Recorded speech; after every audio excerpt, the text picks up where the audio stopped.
1. I was having a pretty standard night audit shift, if a little boring until 4 a.m. I got a call that opened up with a man screaming, "Was I supposed to be woken up this early?" I was obviously a bit taken aback by this, and all I could really muster was an, "I'm sorry."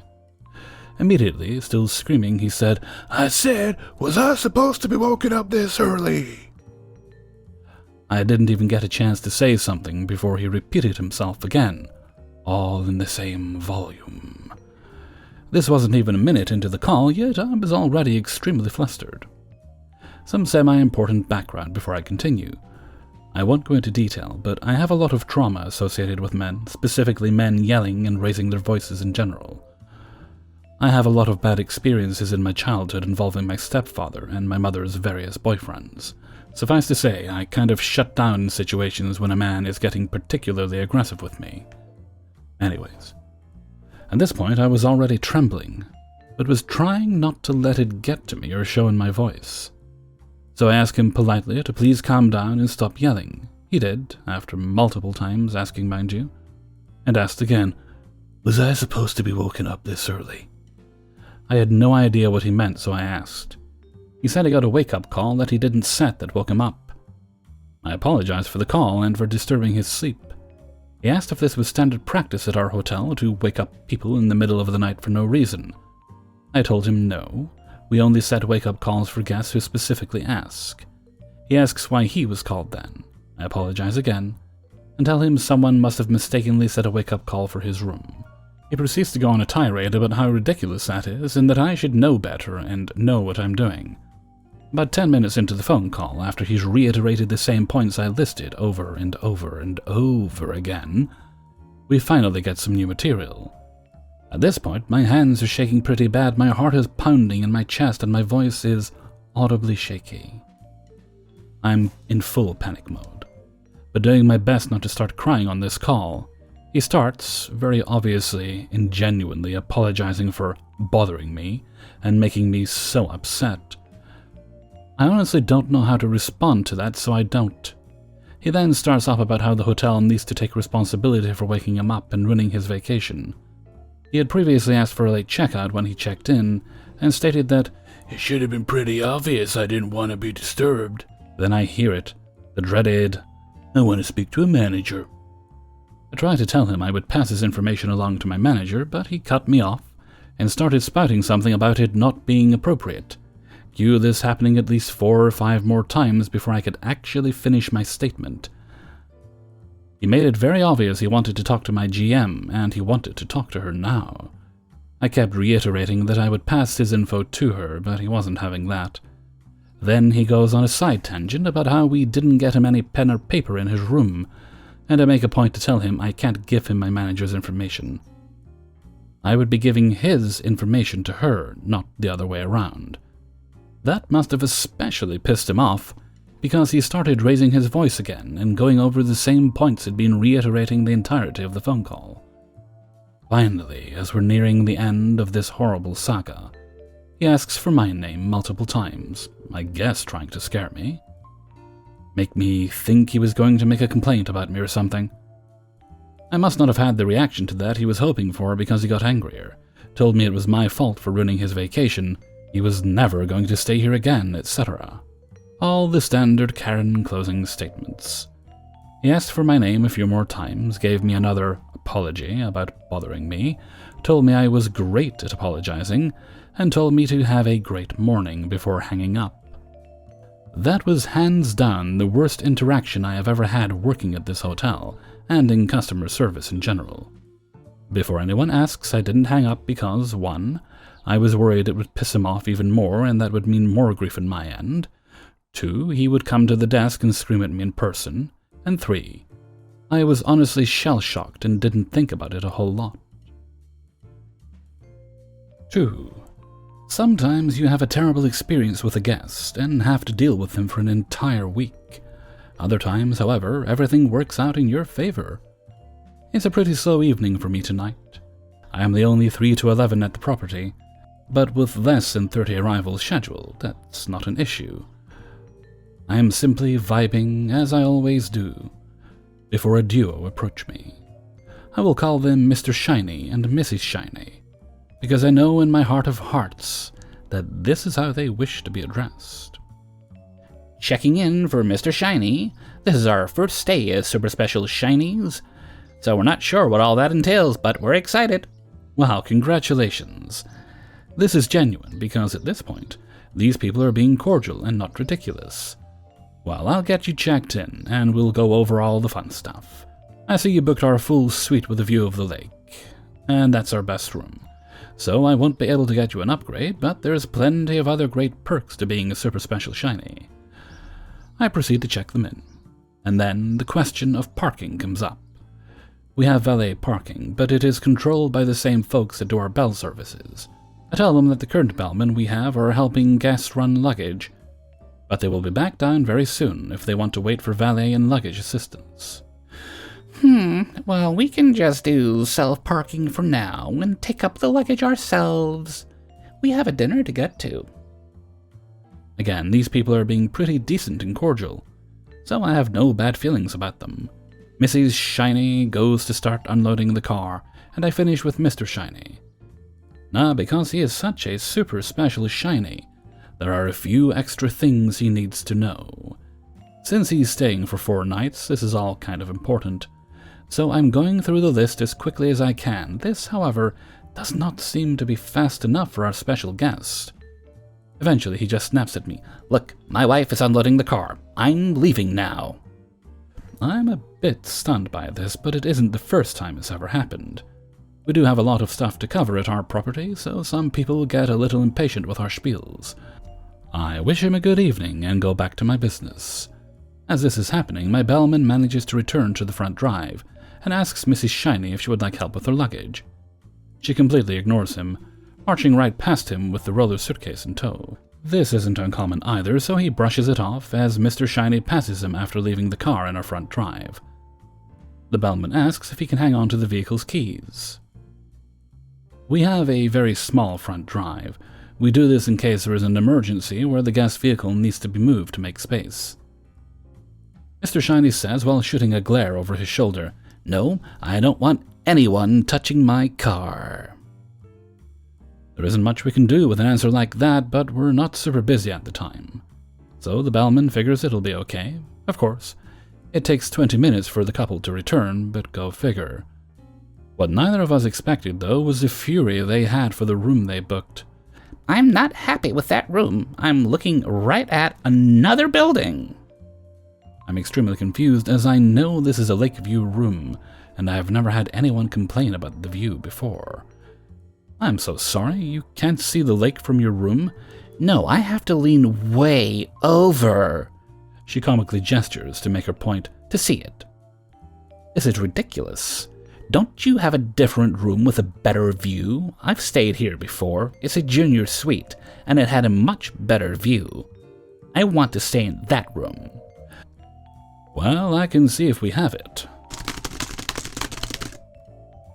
Unfortunately, I don't have a junior suite with a lake view for your 4-night stay. Well, the room also smells like urine. Do you have that other type of room for tomorrow, or the next day, or any day of our stay? I don't want to stay in a pee room. I'm already tired of the tone this lady is taking with me. Time to throw in the towel. Okay, I'm just going to go get my manager to speak with you. Perfect. I go back to my manager on duty, who is a bit new but handles gas pretty well. I explain what's going on, and I tell her straight up that this guest is being amazingly rude. I guess because it's a slow day, but I don't have the patience for being talked to like that. She understands and goes out to talk to them. Mrs. Shiny has disappeared, but Mr. Shiny is still there to talk to the manager on duty. Now, I don't really know where the misunderstanding came from, but my manager put them in a junior suite, but not one with a lake view, which is a different room type in our system. I noticed this pretty quickly, and I know that Mrs. Shiny isn't going to accept this. And they will be back down within 15 minutes. After the bellman, the same one they ignored earlier, helps them move, my manager apologizes and says she will talk to them from here on out, since she made that mistake. And so we wait together for the inevitable at the front desk. Like clockwork, I see them turn the corner, storming towards us. Their immediate demand, after throwing the room keys at my manager, is that we refund them entirely and cancel their stay. And that is exactly what she did. And as they walked out the door, we felt a storm dissipate. The original room never smelled like urine, vouched for by the bellman and the housekeeping supervisor, who went to look at it after all this. And the view is the same as it always is. You just turn your head to the left to see the lake. They also told the bellman that they expected full-service treatment, considering their super special shiny. Even though they were specifically told that we are a full-service hotel, they just didn't want to wait for it, and completely ignored the person who was offering to help them when he did return. And just like that, with one simple mistake from my manager on duty that could have been rectified with a little bit of patience, I don't have to deal with those people for the next 4 days, who I'm sure would have had plenty more to complain about. I just love it when everything works out. 3. I don't know why this interaction ruined my day, but, I'm stewing. I know I shouldn't let customers get to me, but, why do people think they can get away with treating someone they will never see again like garbage? The interaction. Coffee Widow comes up and says, "Hey, just to let you know, we're out of coffee." She walks away as she says this. Okay, I'll get some as soon as I can. Paperwork intensifies and queue calls from guests that could easily be answered with Googling. I honestly don't know how I got roped back in here. Coffee Widow comes back in 60 seconds or less. Any coffee yet? Oh, I'm sorry, ma'am, I forgot. Let me grab some right away. Just a cup, right? She's annoyed and has her Karen smirk. Yeah. Just a second. I convince her server to get her a cup and not charge her, since if she has to get the coffee, the guest is charged money. I don't know how, and I've pointed out the dumbness of this policy, and it's fallen on deaf ears. As I fill up the containers, again complain that after the restaurant is open, it should be their job to keep it stocked. Deaf ears. She tells her she wants a comment card. Yeah, if you want to leave a review, the parent company will email you, and you can fill out your comment or complaint. No, I would just feel better if I can talk to a manager. I sense something happened during her stay. It couldn't be me. I only talked to her for 2 minutes. Okay, is there anything I can help with? No. I write down the hotel's number. As is protocol, there's an option to be sent to upper management. I tell her to have a good day. 5 minutes later, the phone rings. I answer. How can I help you? Yeah, so I'm 99% sure I left my late husband's ring up in my room. He just died, and we've been together for 31 years.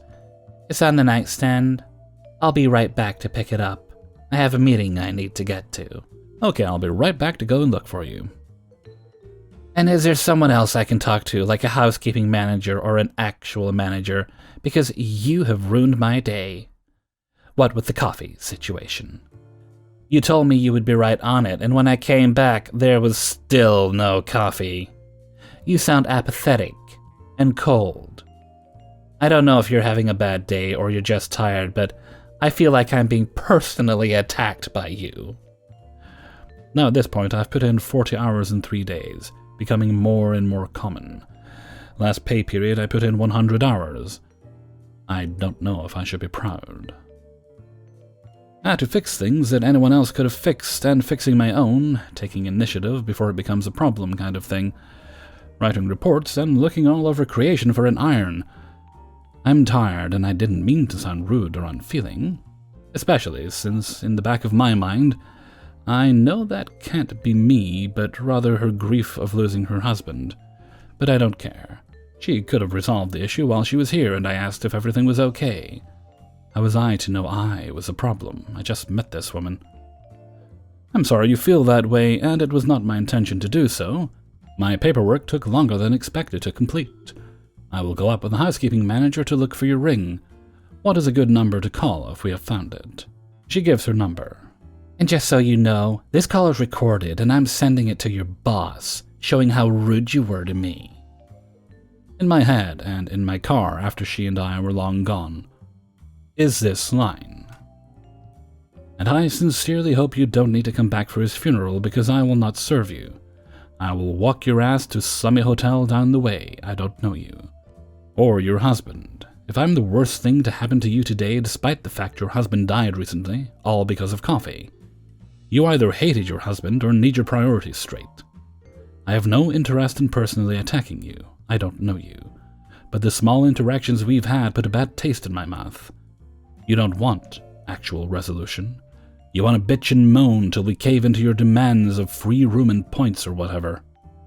What I actually said, I understand, ma'am, I will call with an update. I go into this bitch's room, tear it apart looking for a ring she hasn't even described. Not that it needed much help looking torn apart. It was like wading in a landfill. I start to freak out. If she thinks I have it out for her over something as stupid as a cup of knockoff Folgers, then she's probably going to think I stole this ring. The housekeeping manager calms me down and says he will have his team double-check as they actually clean the room. I give him the number and go back to my post. When I get back, my relief finally shows up, half an hour late. He tells me that she called and found the ring on her finger. I tell him about this crazy lady and everything that led up to it, and he tells me, no hint of kidding in his face, "Well, you need to sharpen up." This dude is the worst. I always have to fix his mistakes in opera. The man always messes up prepaids, doesn't make keys despite being in the morning shift, complains if he even has to work a minute over his scheduled time. Will not come in for anyone, we only have a 4-man front desk staff. One of them isn't even a front desk agent, so him working his set 3 days screws us constantly. He marks down the wrong times for wake-up calls and never does the shuttle list correctly. You have to hold this guy's hand gingerly because he is incompetent and has the temper of a bull smacked with an iron skillet. And the worst part is, he is the oldest member in our team, so he thinks he's hot shit and delegates the work that he's supposed to do onto others. I couldn't say anything, I just felt my brain fry as I walked out. Didn't do trash, I didn't care enough. I'll probably do it tonight anyway. And thank you for listening this far. The rants, in a weird way, helped the anger melt away, so, yeah. 4. You know, whenever you go to a party and tell people you work in hotels, and they ask you what's the wildest shit you've ever seen? Yeah, this is my story. Background. Massive hotel was bought out for an Indian wedding. If you've ever had an Indian wedding at your property, you know exactly what those are like. To set the scene. It was 4:15 p.m. and everything was going swell. No complaints, no issues, no incidents, and I was set to go home on time 15 minutes later. Fate had other plans for me. I get a call from our DOSM, the guy directly dealing with the wedding families, and tells me to go to the bride's family suite as there appears to be some kind of medical emergency. I think everybody hates those calls, the initial minutes of not knowing what is happening and what you will face till you get to the scene. I asked the DOSM whether he had any details, and he said someone mentioned heart problems, and just asked for medical assistance from a manager. I grab my blazer, throw it on, and rush out the back office through the lobby, knowing there will be one of the security guards there, and on my way, I tell him to radio control to let them know I'm going up to suite so-and-so, and to send the hotel nurse, an EMT bag, and security supervisor. He asks if I want to wait for them first, but I said no, I'm going up first to see what's happening. On my way up, 1,000 scenarios flash through my mind of what I'm going to find there. Most likely nothing serious, but what if it is? Will I need to do CPR? When the fuck did I last attend a CPR course? Am I still certified? Whatever, I'll take it as it comes. I get up to the floor, around the corner to where the suites are, and I see 2 men, standing in front of the door with their hands covering their mouths, and with an expression of shock. Holy shit, what is going on in that room? I start running, and within seconds, I finally get to the door, introduce myself, and ask them what has happened. One of the guys turns to me and says, "The zipper appears to have been caught in the skin." The whole world around me stands still, not a sound, not a movement. The first thing that comes to mind is that scene from There's Something About Mary. You know the one. And my next thought is someone is messing with me. Our DOSM was a notorious prankster. Surely he's standing here somewhere having a giggle after roping in the bride's family on his little shenanigan. I look around, but alas, I am standing there with those two men in the corridor who are still pale as ghosts. So I go into the room. The biggest suite the hotel had. A long, winding corridor through the dining room, living room, and finally the bedroom, and then the bathroom, covered in blood, and the bride's brother rolling in agony on the floor, clutching his crotch. His parents stood in the bedroom trying to calm him down, and told him the nice front desk manager is here now to help. It took me a minute to digest this scene, and really come to grips that someone had actually gotten their peep caught in their zipper, so bad that blood sprayed everywhere. A few short moments later, the nurse appears, a lovely 65-year-old lady who has seen it all, and her first words were, "Holy shit!"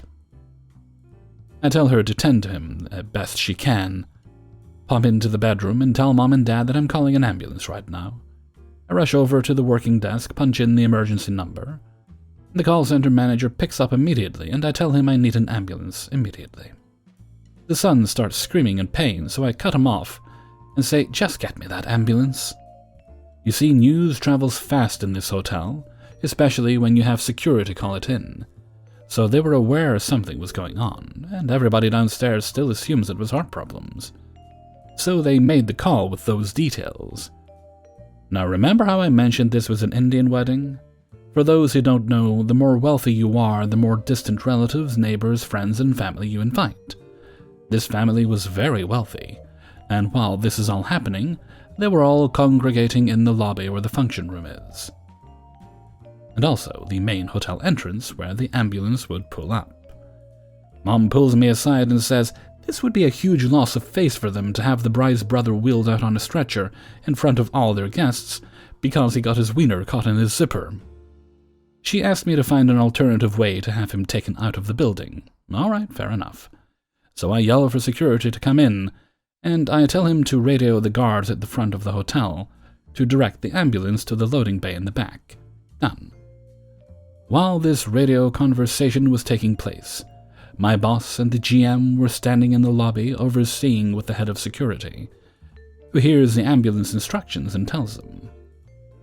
It was our policy to send the ambulance to the loading bay in case of death, so they all had assumed that someone died, and causing a massive exodus from our management to descend upon this room. They were running a few meters behind the paramedic team that was being led up to the room, and as I pop outside into the corridor to direct them through, the doctor, yes, we get a doctor when we call an ambulance where I am, shouts to ask what's the situation, and I yell back that the patient got his penis caught in his zipper. The medical team is unfazed, and everybody leaps into action grabbing supplies, and I show them into the room. But our management also heard this exchange, and when I come back out, they're all trying their best to contain their laughter and expressions. All right, guys, party's over. Piss off all of you and let me do my job here. We successfully extracted the patient through various back doors and service elevators, and he was taken to a great hospital where he received 17 stitches on his manhood. His mother came to thank me the next day for not only handling the situation well, but also protecting the family pride and making sure everything was done as discreetly as possible. Oh, and the dude also checked out with me a few days later, definitely one of the more awkward encounters I've ever had. This story still gets told to new employees and is known as the zipper incident at the property. 5. If there is any one thing that has consistently baffled me in my 11 years in hospitality, it has to be people showing up 4, 5, 6, or even 15 hours before check-in, and becoming indignant when I tell them I don't have a room ready for them yet. Case in point. I get a phone call at 12:45 from a gentleman who has a reservation for tonight. He wants to see if an early check-in is possible, ideally in the next hour. I ask for his name, pull up his reservation, and see that he has booked a suite with 2 double beds, a room type that we will only have one of tonight. Here I should mention a few things. Our check-in time is 4 p.m., our check-out time is noon. We were completely sold out last night. We had 2 large groups in-house who were all due out today, one for a wedding and one for a family reunion. At the time I received the call about the early check-in, none of these rooms, including the sole double queen suite, had checked out yet. They were in it for the long haul. I informed the gentleman on the phone of all these circumstances, and tell him that while I can still get him in earlier than 4, the earliest will probably be around 2. He says that's fine, and he'll see me in a couple of hours. All good, right? I don't know what the fuck happened in this guy's brain between the time he hung up the phone and the time he showed up at the desk 45 minutes later. But here's how it went. Hello, welcome. How can I help you today? I called about an early check-in a while ago, not sure who I talked to, but the reservation is under... Yeah, that was me you spoke with earlier. But as I said on the phone, we don't have any rooms yet, and I probably won't... Yeah, but that was 45 minutes ago. I figured you'd have one ready by now. I'm still a bit confused. Yes, sir, but as I said on the phone, we only have one of that room type you reserved available for the night, and that room was still occupied at the time you called. Well, we left dumbass city at 7 a.m. and just got off the road. My kids have been stuck in the car for 5.5 hours. I understand, but as I said on the phone, my best estimate for when that room will be ready is 2 p.m. You don't have any rooms ready? The only rooms I have ready are King's standards, and I don't... That won't work. I got my wife and 3 kids with me. Can you just call me when the room is ready? Of course, sir. Jesus Christ. I have to point out the guy wasn't being too rude, and I can understand that he's probably worn out from a 5-hour road trip with 3 kids. Why the hell would you just show up an hour and a half earlier than when you were told the room would be ready? I don't understand why people think they can play it so fast and loose with check-in times. If you had a reservation at a restaurant, would you show up 3 hours early and expect to be seated? If you have a doctor's appointment at 3:45, are you going to show up at 1 and act incredulous when the receptionist tells you to have a seat? If you get to the airport 5 hours early, do you expect the fucking plane to take off? I just don't understand why this dude had to get on the road at 7 a.m. when he knew how long the drive would take, and obviously knew what time check-in was. Hey everybody, Hellfreezer here, and thank you very much for listening to Coahw, episode 76. And thank you very much to everybody who allowed me to use their stories in this video. If you enjoyed the video, then please do the things and the stuff. I like it when you do the things and the stuff, it makes me ever so happy. Also, as Christmas is once again almost snuck upon us... we're in December next week. Tell me, if you celebrate Christmas, and well, I'm assuming you'll have food on Christmas Day, of some kind, but if you do the celebrate a Christmas Day meal thing, do you do traditional turkey, or do you go a bit different? I used to do turkey for years, and then suddenly my tummy decided, we don't like turkey anymore, we're going to feel very bad after it. And to be clear, they were fully, thoroughly, and properly cooked. I'd made them for many years before. This just one year was like, no thank you, Mr. Hellfreezer, no more turkey for us. So for the past few years I've been having a nice bit of steak. Usually spend a bit more on it since it's a special occasion. Not sure what I'll do for pudding this year though. Sometimes I get a fancy cake, like say, again with the excuse, it's Christmas, spend some extra on it, go on, oh, it's Christmas. But really I could just get a jam roly-poly, and that's like, what, £1.50 if they're not on sale, and a can of custard, which is lovely. Okay, now I'm making myself hungry. I'm going to head off for now. So until next time, thank you very much for listening, and take very good care of yourself.